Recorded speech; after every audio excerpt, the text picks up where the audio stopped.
All right, everyone, week 5, brought to you by Spindrift. No, but seriously, if anybody knows somebody at Spindrift, holler at your boy, because this is my favorite. All right, let's talk about the week ahead. So we are talking about the 5th week of this cycle. It's going to be the first week of August, Monday, August 1st through Sunday, August 7th. And the thing that I want to talk about with this cycle is that this is going to be the pinnacle of what our training has been focused and geared towards. There's going to be some really fun workouts this week that I think are going to be a great test to see how far you've come. You're meant to also inspire and see if we can kind of poke a little bit of fun of where we want to go. But ultimately, what I want you to do is this. Inside of this week, training should really be about kind of recognizing where we're at, what we want to do, and the path of the course that we need to take to get there. Now, fitness isn't found in one day. We can't all of a sudden just get our first ring muscle up by looking at it, but we can plot a course that's going to be thoughtful and it's going to be relevant to you. And so that's what this week is about. I encourage you to show up for yourself, have fun, be objective about your current fitness capacity, and encourage other people. Sometimes showing up for others is the thing that keeps us consistent throughout the week. So, all right, let's talk about a few things.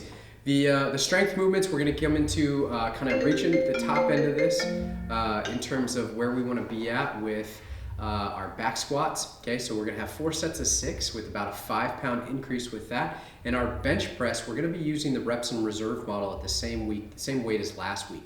So the big key there is that with the back squat, we're still trying to work on being consistent, but we're increasing to 4 sets instead of 3 from last week. And the bench press, we're now trying to accumulate as many reps as possible. Ultimately, we've kind of reached the pinnacle last week of where I think we can get to. So now it's just starting to add a little bit more fatigue and to see where technique or form falls off. The deadlifts, we're going to be rounding this out. It's going to be following the same pattern with the 2x8 and the 2x6. Again, be mindful of that and have fun with this. But again, we probably are near our capacity for where we're at last week or this week. So let's talk about a few things.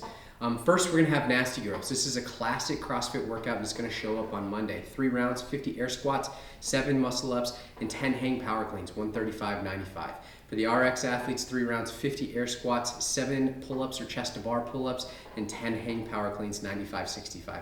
I expect there's a large majority of the people in the gym that are going to scale the muscle up portion of this, and that's totally fine. This is meant to be a test to see where you are at. If you are one of those ring muscle up athletes in the gym, congratulations, you are not the most important person in the room. Let me reiterate that. You are not the most important person in the room. So therefore, don't take up the most space. It's going to be awesome test for you, but be mindful of other people, cheer them on, and show up to work out with a group, not just with yourself. The big thing here is that there's a sneaky hip extension aspect to the hang power cleans and the volume of air squats. So move through this quickly and have fun, but don't get discouraged if you feel like this wasn't an air quote success. This is meant to be a fun test to see where we can go. I'm going to fast forward to Thursday. We're taking out the weightlifting, and we're going to be doing my personal favorite workout of all time, Holly Man. 30 rounds per time, 5 wall balls, 3 handstand push-ups, and 1 power clean at 225 or 155. For the RX athletes, 5 wall balls, 3 push-ups, 1 power clean at an RPE of 7. Rest about 15 seconds after that. The idea with this workout is about the accumulating volume. Yes, it's a hero workout, and I put in a blurb that we should be thinking about, but the idea here is, can we move a heavy barbell well consistently? There's a pretty serious time cap on there of 30 minutes.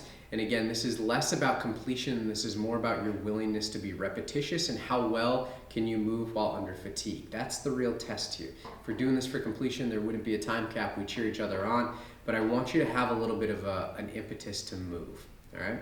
So when we get into Friday, you're going to see this workout called Heave Ho, every 4 minutes for 20 minutes. It's going to be a 400-meter run and 4 dumbbell snatches at heavy. This is the second time in this cycle we've had heavy dumbbell snatches show up.